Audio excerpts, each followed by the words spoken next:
Salut à tous, donc aujourd'hui petite vidéo pour analyser le physique de Terry Crews. Donc il est né le 30 juillet 1968, donc il est aux alentours des 54 ans.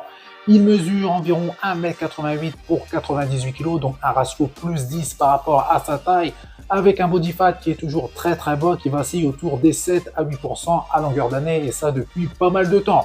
Il a un régime qui est particulier justement pour rester dans cette forme, dans cette condition, donc ça on verra son régime juste après. Et moi je l'ai connu grâce à un film qui s'appelle Fausse blonde infiltrée. Je vous mets une petite photo de son physique. Il était beaucoup moins impressionnant au niveau de la masse musculaire, mais également surtout de sa sèche musculaire. Donc il a goûté à la musculation lorsqu'il était étudiant. Il a même obtenu une bourse grâce à ses talents de footballeur américain. Il a passé pro par la suite et il a été pro pendant environ 6 ans. À la suite de ça, il s'est tourné vers le cinéma et on connaît tout justement à travers certains films ou séries. Je vous mets des petits screens si vous voulez retrouver justement certains de ces films. Donc on a fini avec les présentations et on va entrer directement dans le vif du sujet et on commence par la nutrition. Donc à ma grande surprise, Terry est un grand défenseur du jeûne intermittent depuis environ une dizaine d'années et il est sur une base de 16-8, donc c'est-à-dire 16 heures de jeûne et 8 heures où il va s'alimenter et sa nutrition va démarrer à partir de 14 heures jusqu'à 22 heures. Donc avant son training qui se déroule vers 10 heures, il ingère uniquement des BCA et du café noir, et également une cuillère d'huile de coco qui selon lui justement va l'aider à ne pas couper son jeûne mais va lui servir uniquement comme source d'énergie. Pendant le laps de temps où il peut s'alimenter, Terry Crews a quelques règles, donc la nourriture doit avoir bon goût. Il consomme uniquement des aliments qu'il aime et qui vont lui permettre de tenir sa diète et non de craquer, car beaucoup de personnes vont manger justement des choses qui ne plaisent pas et vont les manger par obligation. Donc Terry est carré sur sa nutrition 7 jours sur 7, mais le dimanche, il a justement une journée triche où il va manger tout ce qu'il veut. Donc il va quand même garder sa fenêtre de 16 heures de jeûne et 8 heures d'alimentation, donc 14-22. Mais il ne va pas se ruer sur la malbouffe pour pas ruiner justement ses efforts faits sur la semaine, mais il va se faire plaisir quand même un minimum. En ce qui concerne son alimentation, il a une répartition de ses macronutriments qui est d'environ 55% de protéines, 25% de graisse et 20% d'hydrates de carbone. Donc son premier repas, donc vous l'avez compris, il commence à 14 heures, donc ça se compose d'une omelette, d'un steak avec du bacon et une salade plus des légumes. Ensuite, à 19 heures, il va enchaîner avec son deuxième repas et il va être identique au premier. Il va juste rajouter 2 tranches de pain. Et vous vous doutez bien, ce n'est pas du pain blanc, ça va être du pain complet ou du pain spécial qu'ils ont justement aux États-Unis qui va lui fournir justement des bons nutriments. En ce qui concerne son troisième repas, ça va être de la caséine avec du lait d'amande, une banane et de l'huile de coco.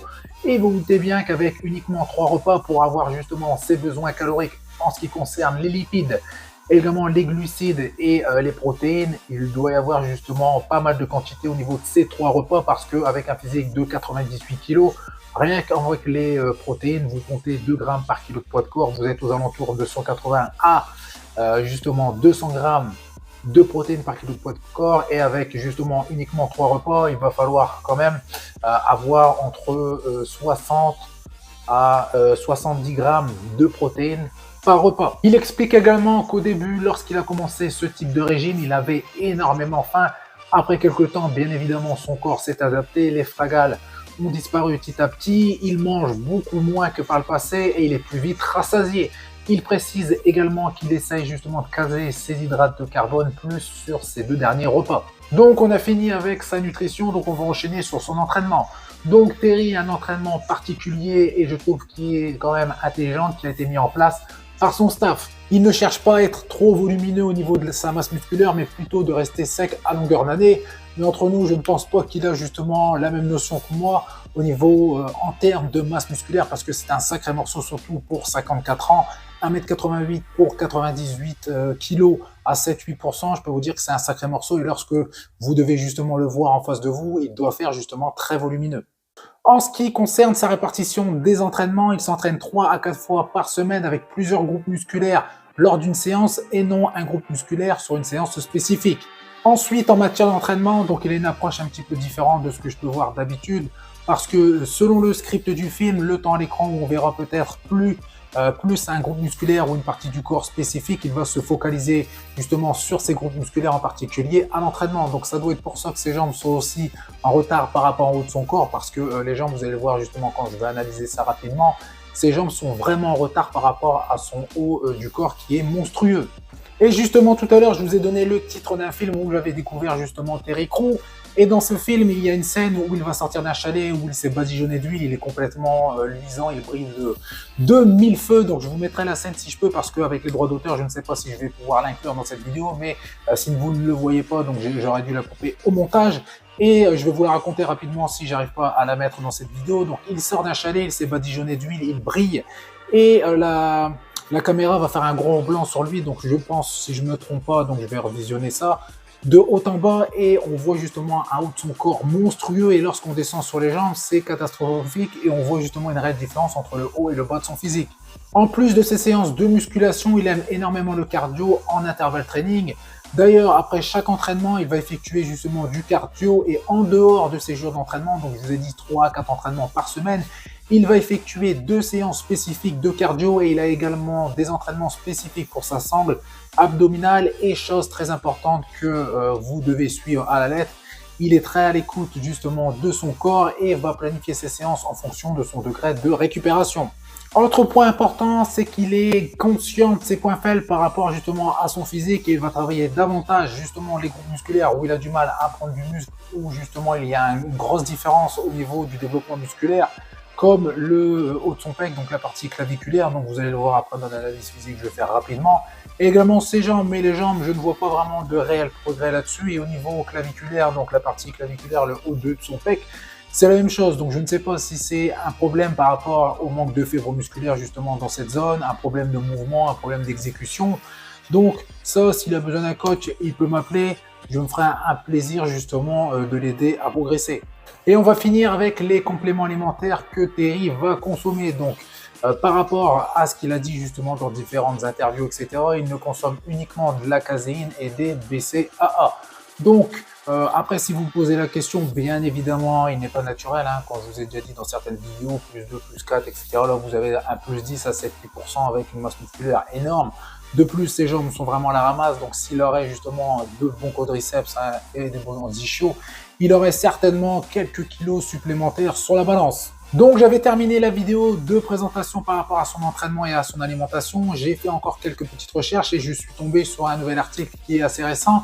Et il n'est plus du tout en jeûne intermittent, donc je ne sais pas lequel est vraiment à la page. Donc je ne sais pas s'il a raconté des bobards, ou soit il alterne entre le jeûne intermittent et une alimentation spécifique bodybuilder. Donc pour moi, il serait plus sur justement une partie bodybuilder, hein, parce que pour avoir un sacré physique comme ça et apporter autant de macronutriments sur 3 repas, c'est assez contraignant, je trouve.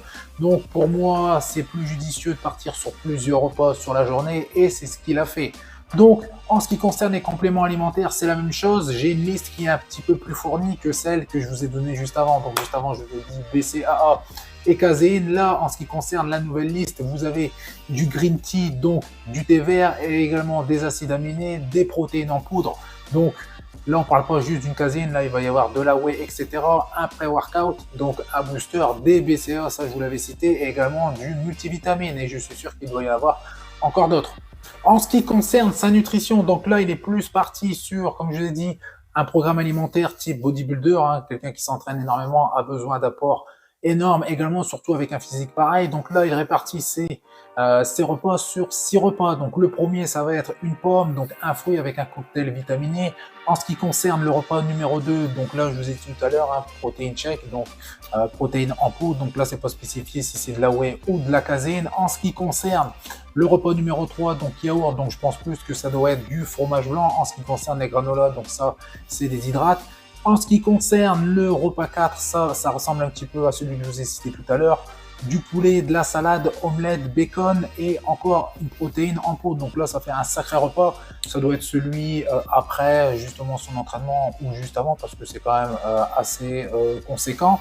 En ce qui concerne le repas 5, encore une fois, une petite protéine en poudre, pas spécifié si c'est de la whey ou de la caséine. Et pour son repas numéro 6, donc le dernier de sa journée, du poulet. Donc on va analyser rapidement le physique de Terry Crews. Donc on va commencer par des photos qui sont plus anciennes.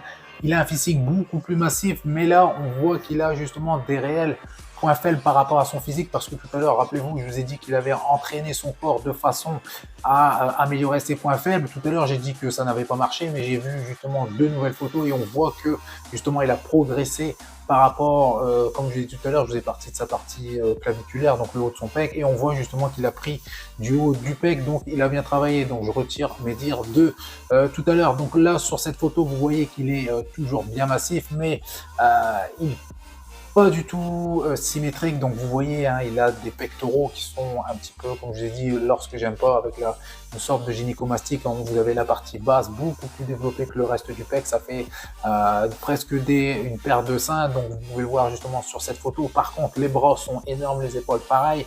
Les pecs, hein, je vous ai dit, il manque de la partie claviculaire. Au niveau des trapèzes, c'est énorme. Après, vous voyez le body fat, il n'est pas du tout aussi bas que sur les photos que vous allez voir juste après. En ce qui concerne le bas de son physique, donc je vous ai dit tout à l'heure que le bas de son physique n'était pas du tout en harmonie avec le haut de son physique. Il y avait un gros écart en termes de volume musculaire, de développement musculaire, et vous pouvez le voir justement sur ces photos. En ce qui concerne son dos, vous pouvez voir qu'il a un dos qui est quand même assez monstrueux. Donc il a une taille qui est quand même assez épaisse et assez large, donc ça casse un petit peu sa ligne. Mais on peut voir qu'il a de très bons trapèzes, hein, que ce soit moyen, supérieur, inférieur, rhomboïde, grand dorsal, tout ce que vous voulez, largeur, épaisseur. Il a un très bon dos et comme je l'ai dit, il est très sec, donc tout ressort très bien et on voit toute sa masse musculaire superbement développée. Donc là, je vous mets quelques photos où on le voit au top de sa forme. Donc on le voit également sur son visage, si je ne me trompe pas. Après, c'est peut-être des filtres ou du maquillage, où il était justement un peu plus jeune et on voit qu'il avait un physique vraiment énorme. Donc comme vous pouvez le voir, body fat très bas. Après, vous avez vu, hein, sur la partie claviculaire tout à l'heure, je vous avais dit qu'il manquait de volume. Là, sur ces photos, on voit qu'il a progressé en termes de volume. En ce qui concerne les jambes, on ne les voit pas, mais ça doit être la même chose, ça doit être catastrophique. Donc sur ces deux photos, vous pouvez voir body fat très bas, comme j'ai dit tout à l'heure, aux alentours des 8%. En ce qui concerne les pectoraux, c'est en harmonie, ils sont énormes, elles sont bien développées justement sous toutes les coutures. En ce qui concerne ses épaules deltoïdes antérieures, extérieures et également postérieures, parce que j'ai vu d'autres photos et vous pouvez le voir justement, de superbes épaules, les bras, biceps, triceps énormes, avant-bras également bien développés. Ses humérus sont assez courts, donc ils sont bien massifs, les avant-bras sont pas trop longs. En ce qui concerne les fémurs et également justement les tibias, c'est assez proportionné par rapport à son gabarit, donc ce n'est pas quelqu'un qui est vraiment très longiligne avec un abdomen super long. Il est assez, on va dire, harmonieux, donc super physique sur ces photos. Vous pouvez voir masse et sèche. Après, il n'a pas la ligne pour faire de la compétition, bien évidemment, en bodybuilding, c'est pas son but, hein, c'est d'être impressionnant par rapport à ses films d'action, mais on peut lui tirer comme le chapeau parce que même à 54 ans, chargé ou pas, il a quand même un sacré physique. Donc voilà, c'est tout pour cette vidéo. Donc j'espère qu'elle vous aura plu. Vous faites péter les pouces bleus comme d'habitude. Vous n'hésitez pas à partager, s'il vous plaît, la chaîne. Ça va aider la chaîne justement à se faire connaître et à grandir. Donc je compte sur vous. Vous faites péter les pouces bleus. Je l'ai peut-être déjà dit, mais je le répète, vous pensez à vous abonner. Je vous dis à bientôt. Salut!